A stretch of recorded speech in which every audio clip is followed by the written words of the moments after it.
You say Ruth Bader Ginsburg recently made a revealing decision or a revealing a mission in favor of cleansing of America of unwanted populations by aborting them. You're talking about unwanted populations. That's amazing to me. She wasn't talking about the white population. Yeah, I don't care what color they are. Right. I mean, my son could be classified as unwanted. Your baby He's adopted. could have been. Right. Yeah. That's abhorrent. Yeah. You're talking about Margaret Sanger kind of. Absolutely. Where she was targeting, and they're still doing it. And it comes in all colors. That movement comes in all colors. It's not a color thing. Right. It's a eugenics it's genocide and eugenics. So, but where does is this a movement of reparations to make this stop? Mm-hmm. It's a penalty. It's not a It's not a pay me to get rich. Just a penalty. It's a penalty. Yeah, just a restitution. Exactly. Where does restore what you've done by all this genocide and murder and decimation? But let me ask you that we have 2 minutes here, so let me see if we can drill down here, because when you say you're for reparations, that word even just makes me nuts, because I didn't do it. No, you didn't. I'm not responsible. I don't pay for the sin of the father, or in cases of the great grandfather. Reparations with BP, you're darn right. It's happening right now. Exactly. These people are here. Exactly. They should pay. That's what we're saying. That's exactly what those who have done the real injury should be the ones to pay today. But and they've got these big corporations with all this money today, and they could fix it. What we know biblically, Moses was instructed by God that the sins of the father shall not be transmitted to the sons. Right. So the sons are not guilty of the father's actions, nor the father guilty of the son's actions. It is the one who is perpetrating the action that has that responsibility. The culpability is not with the government, as we have said, but rather it is with those who are exercising that genocidal practice upon our community today. And there is a eugenics movement that's still alive in America, and that group is the group that we're talking or speaking to. You can't build good upon evil. And Planned Parenthood was built on evil. Yes. I mean, that's a bad tree. The roots are bad. You got to pull the tree up. And that's who owes the reparations. Okay, back in just a second.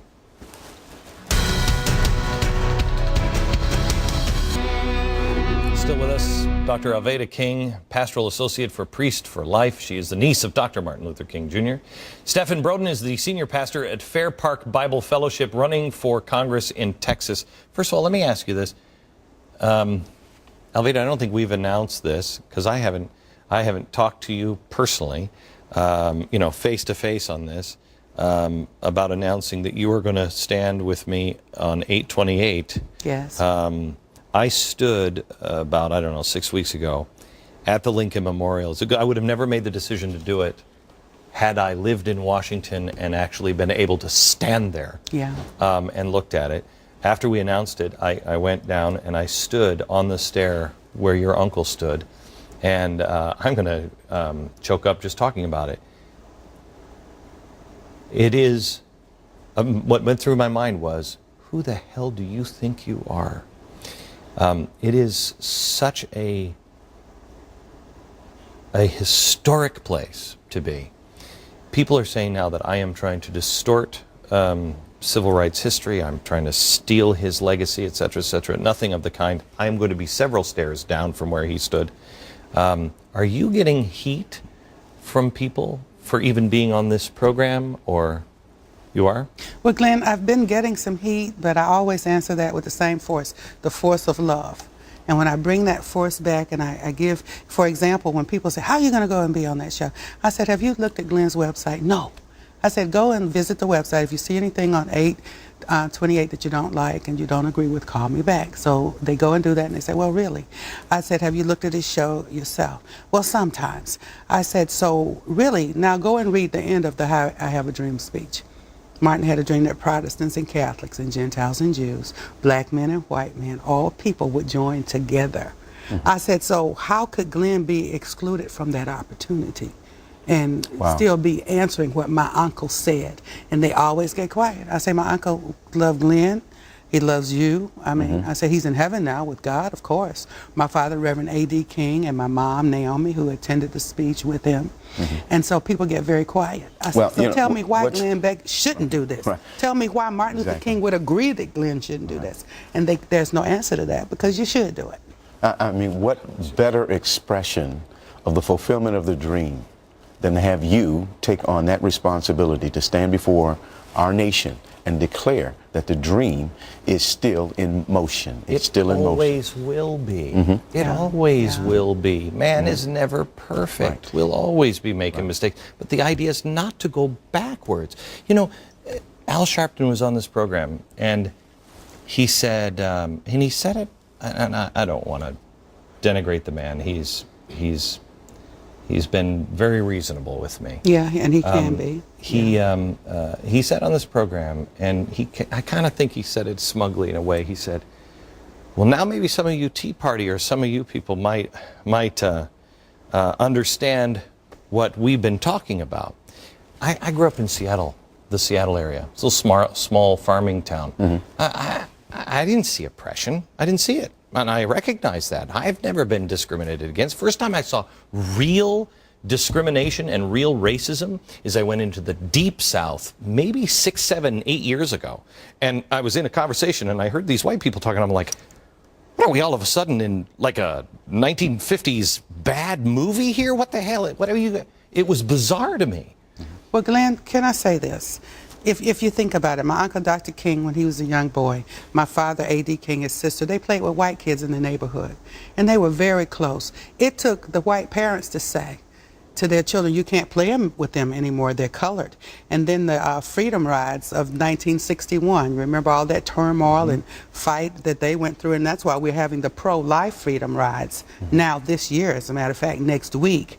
And so all of these activities causing people artificially to hate each other. And that's what's coming against you. The artificialness of it. Well, we can't go and stand with Glenn because his skin looks like this. That's ridiculous. Or his eyes look this way and my eyes look that way. Well, that's wrong. I will tell you that this is such a moment in history because Al Sharpton was right.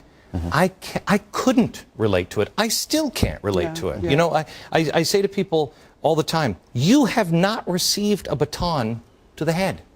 You have not had somebody hose you down or stick dogs. You have not had a separate water fountain.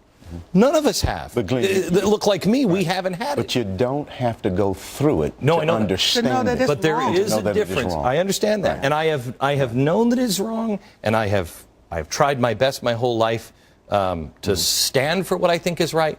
But there is a difference on seeing it firsthand and going, wait, injustice. This isn't, wait a minute, what are you doing? When you see what's happening with the DOJ and the Black Panthers, you're like, wait a minute.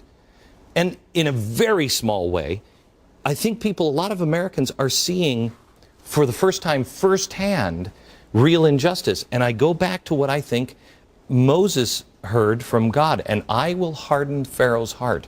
This is an opportunity to really bring people together because we now, both sides, in varying much greater different degrees, but both sides can see it and go, oh my gosh, let's wipe this out. Well, you got that in there real nicely, Moses and the hard heart of Pharaoh. The hard heart of Pharaoh made it known to the nation of Israel that they were not in a good situation. If his heart was not hard, they would have wanted to stay in Egypt. But because God juxtaposed that hard heart to where they are and what they were really experiencing, it broke the deception. And I would submit to you today that America is under great deception. This is what Paul says in Colossians chapter 2, verse 8. See to it that no one takes you captive through philosophy and empty deception, according to the traditions of men and the elementary principles of the world, rather than of Jesus Christ. We are in a situation now where I believe the liberal progressive left in America is forcing a godless doctrine down our throats. Now we're recognizing what it is, and that juxtaposition is causing us to stand up now. You know what? The other great thing about hardening Pharaoh's heart is the people, the chosen people, if you will, When they got it, They got it. they got it, and they recognized it was God that set them free. Yes. Yeah. Too many people, because the other side as well, the Tea Party side as well, Yeah. well, we'll fix this through politics. No, you're not. They're not gonna be able You're to do not that. going to be able to fix That it. won't It will happen. only be God. Right. It will Back be in God. just a second. You bet.